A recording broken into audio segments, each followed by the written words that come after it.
roll straight from the bank, gassing up the tank, cranking up the radio, playing old Hank. It ain't that long till I'm back at the pond. I'm pulling up the truck down at the dock. It's time to do some cruising, baby, get a little stuck. It's a Saturday joyride, Percy Priest is the spot to take the blues away. We're on a boat, we're feeling fine, drinking Tennessee whiskey, a big blue sky. We're going up, we're coming down.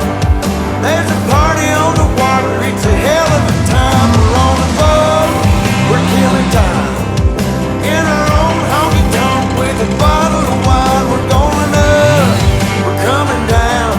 Cheers to feeling alright, it's a hell of a time.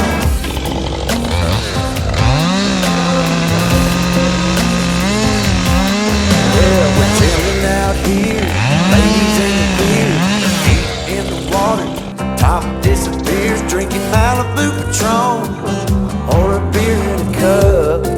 Girl, I can hook you up. We all get to dance and I get to chancing, kissing that country girl, romancing, a whole lot of love bumping out of the bar.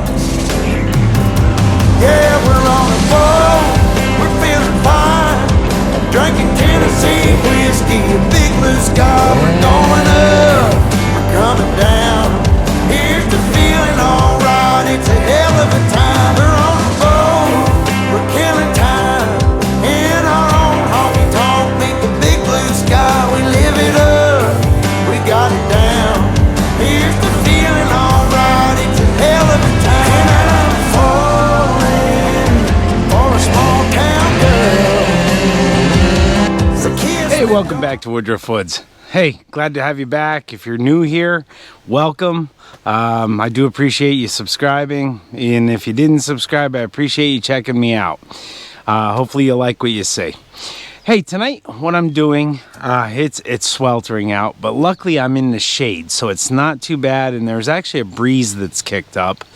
So I'm actually surviving. I think that's all I can say about it. But I think it's time to clean up the woodyard to some degree, and I'm going to turn you around, take you for a little walk, and show you what I mean. This is kind of the area where we throw everything that we're not using. So over here you see some ash that's a little bit punky. I got to really sort through that, see if there's anything good in it. You can see there's a lot of that ash in this pile. But this is like all of my cookies and my end cuts. My wife has a friend who just burns in her backyard. And I'm trying to help her out by saving that. Over here, you saw this in the intro, this was my latest load.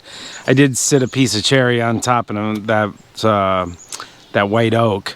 But all this red oak down in here, this is all from a job I did for one of my coworkers. Her father had a red oak that was dying, and he wanted it down.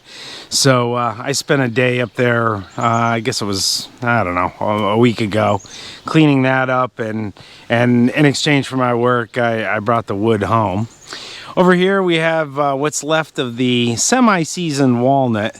So I want to get that out of there, get that cut up. Hopefully I can move this pile back into here. I'm thinking of that.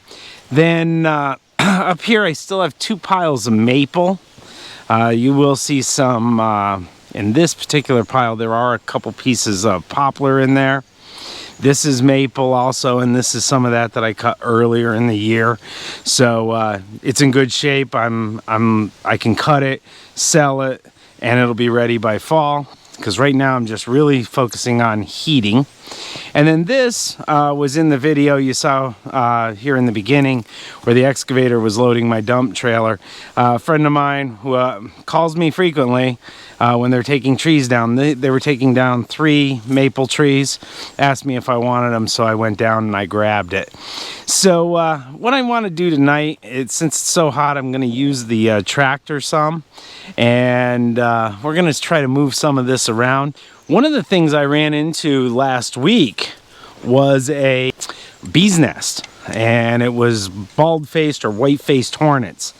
And luckily there was just a queen in it, and she was just getting the nest ready and she didn't come out. But for those of you that have the bald-faced hornets, and I know they're more common here in the Northeast than the Midwest. I think in some places the Midwest have them, but some of the plain states do not. They are very aggressive. They're actually not a hornet. They're I think they call them a social wasp, which is very similar to a yellow jacket. So again, very aggressive bee. Lucky I didn't get stung. Luckily I'm also not allergic, so it's not too bad. And so with that, I'm going to get started. We'll do a little tractor work, move some things around, probably fire up a chainsaw here, get some of this cut up.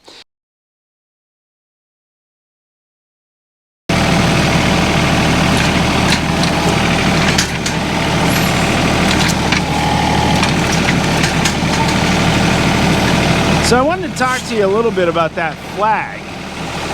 So a couple of you gave me some good information, and you know, I think we've all determined that the gold stars definitely represent someone who had died in service.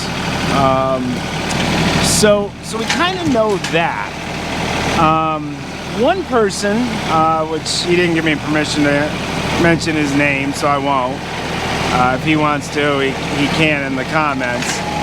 But one of my viewers, he kind of reached out and he says, I have some information, and there was some talk about a factory in France near the end of World War II that made about 500 of these. And they were used on the coffins coming home. And so and I've read that before as well, that there were very few. I had never really heard a number put to it, but the article he sent me claimed that it came from a Smithsonian historian, so I do believe that that might be true. You know, I talked to the owner of the flag. He said that, you know, his uncle was killed actually a little earlier in the war, which would have been, I think he said 1943. So that doesn't add up, but, you know, it's really hard to say, you know, since there's not much information on it, what might have been the case. He said that it was originally told to him by the mayor of the town he grew up in, that they were made by the local people. But I'm not done looking, and certainly if any of you come across any information. Oh, and the other thing I was going to tell you is I did get someone at an American Legion to look into it. And apparently they have a historian at this American Legion. So I'm a little bit hopeful that, you know, he may be able to shed some light on this. And being that it's a local American Legion, someone may know.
We got all that walnut all diced up here. I did find one piece. I had promised Sam, Shibe's handler as we call him, a piece of walnut. He does a lot of woodworking type stuff, has his own sawmill. And I'm thinking with this one, with this crotch in it, it should mill real nicely. It's probably only about 8-9 feet long, but you know, should be a nice piece for him. So I think that's gonna put a wrap on things tonight.